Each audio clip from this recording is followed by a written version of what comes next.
The Samsung Galaxy Z Fold 4 and the Z Flip 4 are finally official. I've had some early hands-on time with both, and here's everything you need to know. So as we had last year, we do have two different type of foldables. The Flip 4 is a smartphone which folds in half, and the Fold 4 is a smartphone which folds out into a tablet. And spoiler alert, a lot of the updates are incremental, but we do have some really cool features which we'll be covering in this video. And hopefully by the end of this video, you'll know whether one of these devices is right for you. Let's initially start off with the build and the design. So both devices do look quite similar compared to what we had last year, and they also have a similar footprint. The Z Flip 4, which I'm just going to call the Flip 4, and I'm going to call the Fold 4 rather than the Z or the Z. I'm not sure why Samsung haven't still dropped this. But anyway, the Flip 4 has a matte finish on the back with a glossy frame. Last year we had a matte frame with glossy backs across most of the colors apart from the black. And it's available in 4 colors: the graphite, pink gold, bora purple, as well as a blue. Now the special thing about the Flip 4 is that you can have a bespoke edition, so you can customize the different frames and the different colors that you want to really make it your own. This is exclusively on Samsung.com. And if you are thinking of pre-ordering either the Flip 4 or the Fold 4, you can get exclusive Samsung credit with my affiliate link down in the description below. Just thought I'd quickly mention that. Don't forget to use that if you are pre-ordering one or the other. With the Fold 4, once again, the design is quite familiar. We have 3 colors of phantom black, a gray green, which is the flagship, as well as a beige. Now the Fold 4 actually weighs less compared to the Fold 3, and it's also a little bit shorter while keeping the same width. So it is overall a little bit more compact. And both devices are using premium materials. We've got Armor Aluminium for the frames, and we've got Gorilla Glass Victus Plus for the glass. Now, last year we had Gorilla Glass Victus, so these are a little bit more durable. And the foldable displays, the ultra thin glass that Samsung call it, have also been improved, so they are supposed to be a little bit more durable. But I'd say the most important thing about both of these is that the Fold and the Flip series are still the only foldable smartphones that have an official IPX8 water resistant rating. This was initially introduced with the Flip 3 and the Fold 3, but it means that you can use these out in the rain and you're not gonna have to worry about them. And you can also do this if you want.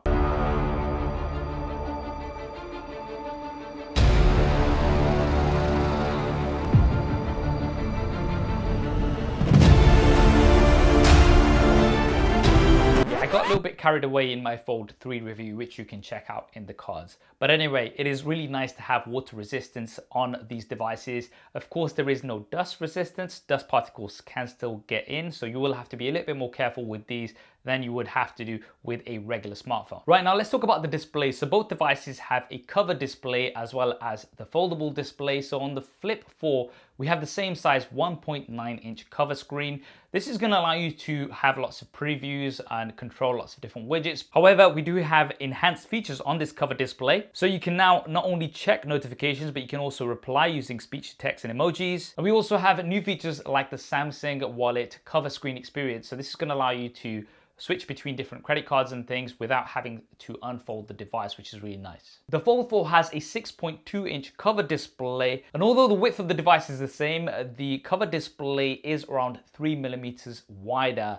Now this is because we've got smaller bezels, and it does allow you for a little bit more room. Now one of my biggest complaints with the Fold 3 was that the cover display was just a bit too narrow, so when you did want to quickly type something without opening it up, then it was a bit of a struggle. Yes, you can use swipe to type, but I generally just like to have that quick access anyway. Now yes, the extra 3 millimeters does help somewhat, and I did try typing on the Fold 4, which was pretty good. However, I would have liked it to have been slightly more wider. That's me anyway. We still have 120 Hz from that cover display, which is really nice. But of course, the main thing about these devices is when you unfold them to reveal the foldable displays. So on the Flip 4, we have a 6.7-inch Full HD Plus AMOLED display with a 120 Hz refresh rate. Once again, we do have slightly smaller bezels compared to the Flip 3. And the Fold 4 has a massive 7.6-inch edge-to-edge dynamic AMOLED 2X 120Hz display. Now, don't let the sizings fool you. Because of the different aspect ratio, you are getting much more real estate when the device is unfolded. And it's, again, an uninterrupted display, so you don't have a punch out or anything. You're gonna get that full screen experience. And that's because we have an under display camera. This was initially introduced with the Fold 3,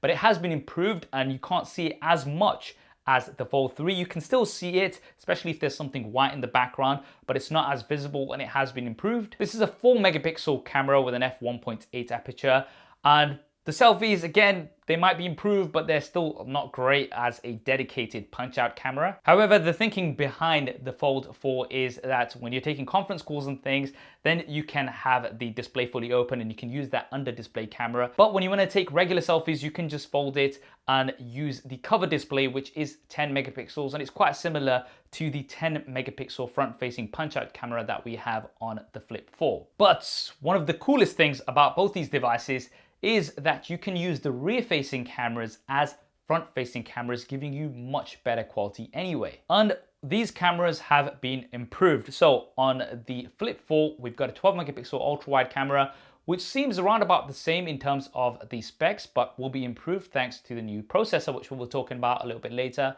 However, the primary camera has had a big upgrade. It's a much larger sensor, so you do get 65% brighter pixels. You also have optical image stabilization as well as VDIS for video. And you also have improvements for the cover display. You can switch between different aspect ratios for your selfies, and you can also get portrait mode from those rear-facing cameras for your selfies. And this is also the improved portrait mode. So that's the Flip 4. The Fold 4 now actually has the same triple cameras that we have on the S22 and the S22 Plus. So these are flagship cameras now here on the Fold. Usually we used to get something a little bit inferior. Now, of course, they're not going to be at the level of the S22 Ultra, which has the periscope zoom, etc. I mean, I guess they can't fit in the periscope zoom on the Fold 4. It's already quite a thick device. Periscope zoom would just make it even thicker. But having the S22 cameras on here is great. We've got a 12 megapixel ultra-wide camera. We've got a 50 megapixel primary camera, which is the large size sensor again. So this is going to give you around 23% brighter images. And then we've got a 10 megapixel 3x optical zoom camera. On the Fold 3, we had 2x optical zoom. So now you're going to be able to get much closer into your subjects. And you can go all the way up to 30 times with digital zoom, which Samsung calls space zoom. And now, thanks to the larger size sensor on the primary camera, you can record up to 8K video on the Fold. So some nice improvements across the board for the cameras on these devices, in particular for the Fold. Now, in terms of how these cameras perform in the day-to-day, I'm going to be covering this in my full reviews. So if you want to see those first, be sure to subscribe and hit that bell icon so you don't miss that coverage. Right, now let's talk about the performance and what's powering these. You'll be pleased to know that we do have the latest and greatest, the Qualcomm Snapdragon 8 Plus Gen 1. Now, this means that the chips in both of these devices are actually more powerful than what we've got on the flagship S22 Ultra. You're going to get around 10% better CPU and GPU performance, as well as 30% better power efficiency. And for RAM, on the Flip 4, you have 8 gigabytes of RAM, and on the Fold 4, you have 12 gigabytes of RAM. Now, that additional RAM on the Fold 4 is going to be great for multitasking. And let's talk a little bit about the software improvements. So with the Fold 4, this is really meant to be for people who are going to be using multiple apps at the same time. And with the new software on Android 12 with One UI, you do have a taskbar. This is going to be at the bottom of your display, and it's going to easily allow you to switch between apps like you can do on a desktop. But what's great is that you can actually have grouped apps. So you can easily just multitask by pressing and holding on any of the icons from the taskbar and then just dropping them on screen. So you can have up to 3 windows open at the same time, which can all be launched with just one tap. And on top of that, you can also have a floating window if you'd like. I mean, that's a bit too much for me on a smartphone, but hey, it's there. And lots of apps have also been optimized to take advantage of that larger display. Samsung's been working closely with Microsoft. So if you're especially a business user, I think you're really going to enjoy the multitasking improvements that we've got here on the Fold 4. Now on the Flip 4, again, we have lots of optimization across apps, in particular apps such as TikTok and Instagram. So when you do use flex mode, when the device is kind of folded halfway, you will be able to watch a video as well as see the comments, especially if it's a live stream. And when you are in flex mode, you can also use it for content creation if you want to use it as a bit of a tripod, just sitting there as a camera. And on the Flip 4, you can also use it like this, like a traditional camcorder, if that's something that you're into. Now, flex mode opens up a lot of possibilities and gives you features which you really cannot get on any other smartphones right now. Right, now let's talk about one of the additional features on the Fold 4, which you're not going to get on the Flip 4, pretty much any other foldable apart from the Fold 3, and that is support for the S Pen. There are two S Pens that are compatible with the Fold 4, so it's either the S Pen Pro, which is quite a large S Pen, or the Fold edition of the S Pen. Now, latency is all the same, but you do have color-coded S Pens too. So if you do get the beige Fold 4, for example, then you can get it with the beige S Pen. Unfortunately, there is nowhere to actually enclose the S Pen like you can do on the S22 Ultra and previous Note devices. This is still going to be something that's separate, so you might have to get a case or something to enclose that or carry that S Pen around with you. But nevertheless, it's nice to have that option there. The S Pen works because it's slightly retractable, and that's not going to damage that folding display. Right, now let's talk about the batteries. So the Fold 4 has the same size battery as last year, 4,400 milliamps, and it is split across both of the sides of the device because it's a foldable. Now, in my experience, the Fold 3 had excellent battery life, so I can only say that the Fold 4 is likely to also have great battery life, especially considering that we do have the new chipset that is more efficient. Now, with the Flip 4, we actually do have a larger battery compared to the Flip 3. So it's around 3,700 milliamps, which is great because the Flip 3, in my experience, did not have great battery life. I would start running out of juice towards the end of the day, and that was quite frustrating. So it's nice to see that Samsung has addressed this, giving us a bigger battery on the Flip 4, and alongside those improvements on the 8 Plus Gen 1, hopefully this will last all day long. I'll let you know in my full review. And we also have improvements for charging. So you do have up to 25 watts of charging, which is going to get you from 0 to 50% in around 30 minutes. And we have fast wireless charging. So last year, both devices supported around 10 watts of wireless charging. Now these can go up to 15 watts. Now, unfortunately, as last year, chargers are not included out of the box. You will have to get them separately. However, there are some pre-order deals which will include a charger. So do stay tuned for that. Let's talk about the price now. So the Flip 4 and the Fold 4 do start a little bit higher compared to what we had last year here in the UK anyway. So around £50 more. Flip 4 still coming under that £1,000 mark. The Fold 4 coming in at around £1,650. Now that is for the base models. So we do have 128 gigabytes as a base on the Flip 4.